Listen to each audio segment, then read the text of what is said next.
हा, एक गोष्ट खरी आहे की मी गावकऱ्याला सूचना न देता आलो. बघितलं पाहिजे मराठी जागे आहेत का नाही. लोक म्हणतात मराठी झोपले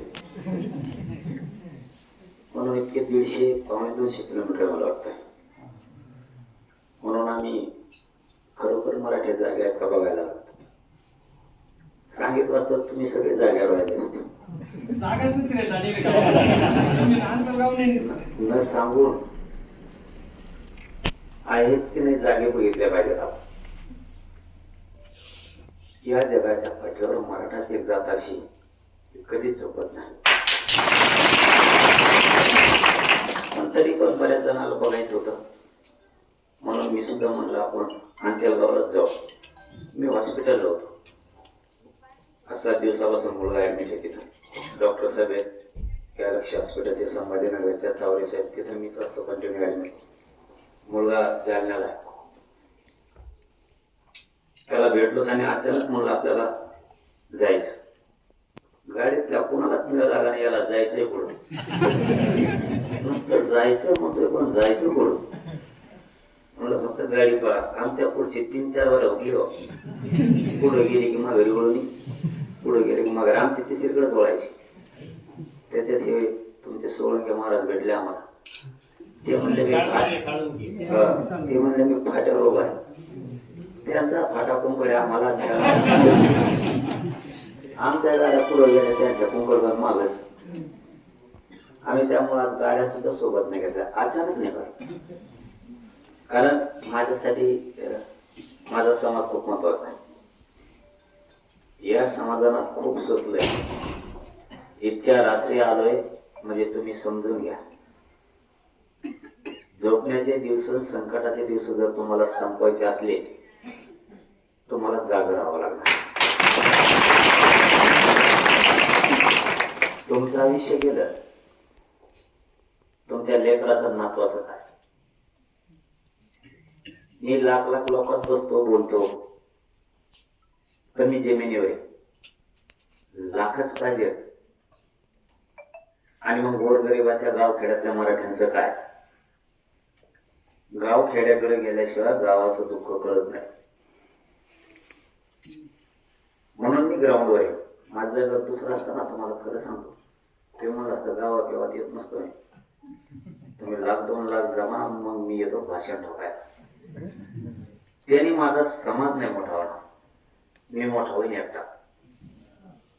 मग गोरगरिबाच्या लेकराचं काय, त्यांच्या समस्याचं काय. आता तुम्ही समस्या सांगितली, उद्याच कलेक्टरला सांगतो तुमच्या संभाजीनगरच्या. कसं काय प्रश्न सुटत नाही. गावात गेलं की समस्या लक्षात येतात. आणि आपला जन्म ही समस्या सोडवायला झालाय, लोकांच्या आडी अडचणी सोडवायला झालाय. तुम्ही जर झोपला तुमच्या लेकराचं संपलं म्हणून समजायचं. मी नाही झोपत. इतक्या उंचीवर गेलो मी झोपण का नाही. मी माझी पाठ नाही झोपते. मी एवढे उंचीवर आहे की मी गाव खेड्यात येऊ शकत नाही. मी एखाद्या गाव खेड्यात यायचं म्हणलं सगळं प्रशासनात लोड मध्ये येतो.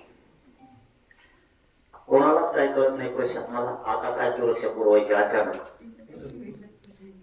मला त्याचा गर्वच नाही. मला माहिती आहे गावागावात जाऊन आपले लोक जागे पुन्हा करणं गरजेचं आहे. तुमच्याकडे आलोय म्हणजे काय तुम्हाला काही काम नाही किंवा मला काही काम नाही म्हणून ना. सतत तुम्हाला जागा राहावं लागेल. हे कधी विसरू नका. आणखी 2 ते 3 वर्षाने बघा तुमचे लेकरं, तुमच्या मुलं, तुमच्या मुली तुमच्या समोर इन करून निघताना तुम्हाला हे कमवायचं असलं शेतीच्या कष्टाबरोबर तर आरक्षणाची जोड गरजेची.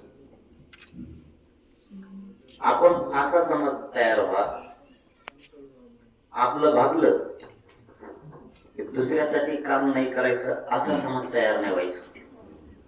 आपला समाज असा तयार करा ही प्रत्येकाची जबाबदारी. माझी झाली, माझ्या नंतर तुमची आहे. की समाज हमेशा सतत एकमेकाला सहकार्य मदत करणारा आणि जागा करणारा असला पाहिजे. इतके कष्टाळू बना की तुमच्या कष्टाला तोड नाही राहिले पाहिजे.